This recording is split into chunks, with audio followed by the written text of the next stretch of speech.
AITA for tricking my parents into being on time for my wedding. I'm 33, parents are late for everything. Like everything. Both of my sisters and myself have been disappointed so many times. Graduation ceremonies, birthday parties, even my father's retirement dinner. It is completely my mother's fault. She is a wonderful mother and I love her dearly, she just does not understand the concept of punctuality. I've seen her talking to her sister on the phone and reminded her she needed to be at my baby sister's dance recital. She waved me off and arrived after my sister had danced. We are all used to it. My dad is just done trying to get her to be on time for anything. My now wife, F28, told me in no uncertain terms that if my mother was late for our wedding, she would do terrible things to me. She was only half joking. But she was a witness to my mom and dad arriving halfway through my cousin's quinceanera.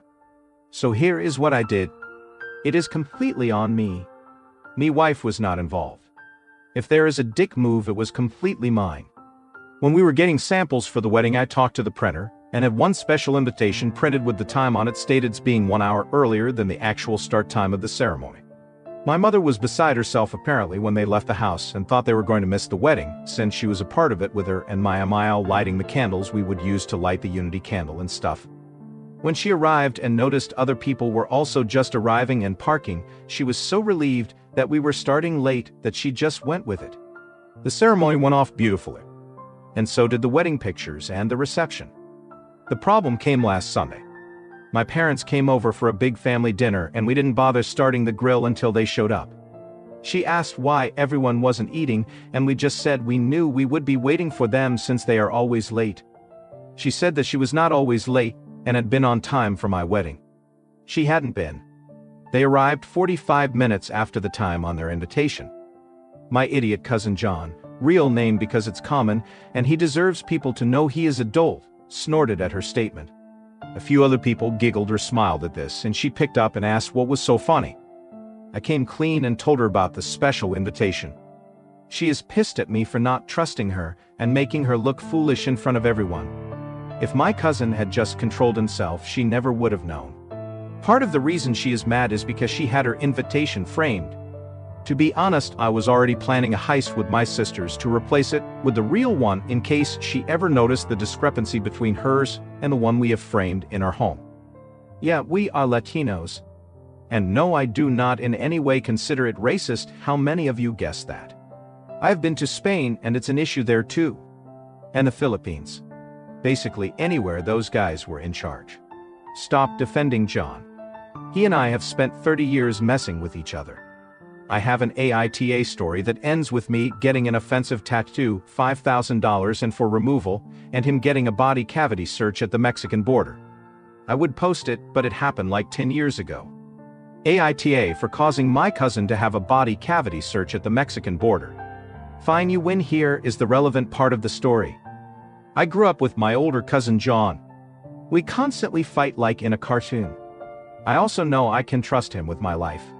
And he knows I will always have his back. We do, however, try and fuck each other over as much as possible. Because it's funny. So he and I went on vacation to Mexico. Things happened. I got a tattoo. Different story. Anyways, since we have relatives all over, I can always find anything I need. In this particular case, what I needed was some of the substance that cops use to train drug-sniffing dogs. It is not an illegal or controlled substance in Mexico. But the dogs will hit on you if they smell it. So I have to stay in Mexico a few extra days to deal with some of the situation he created. I was kind enough to take him to the border in TJ, so our other cousin could pick him up on the American side. I was just hoping he would get the shot scared out of him when the drug dogs hit on his luggage. We learned from a young age never to carry anything illegal over international borders because we are almost always selected for screening. I knew for a fact he was clean. Just hungover.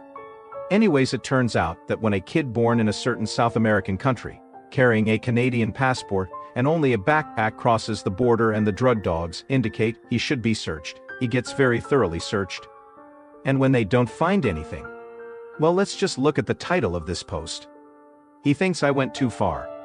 Yes, I'm fully aware it was overkill. Can I defend my actions? Not really. taken as a totality of our lives, though I still probably owe him for the stuff he has done to me. Like, a lot. For the record, I did apologize. Update, 2 years later. What happened?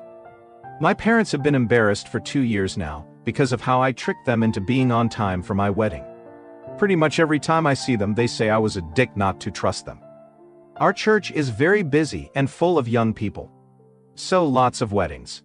To the point where there are 3 weddings every Saturday all summer long. One at 10, one at noon, and one at 3.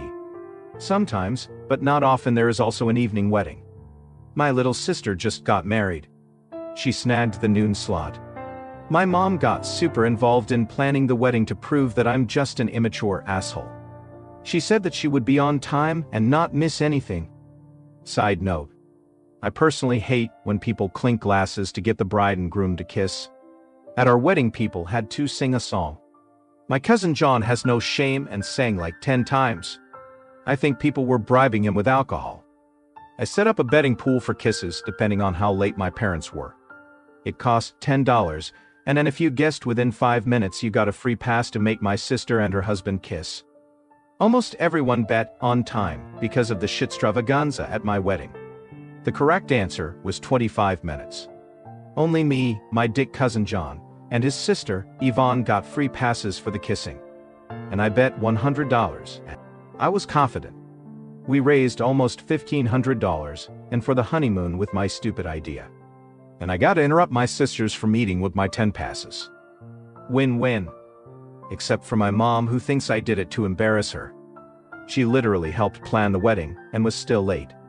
By over half an hour. We were literally cleaning up the decorations in my sister's colors, while the next wedding was decorating after us.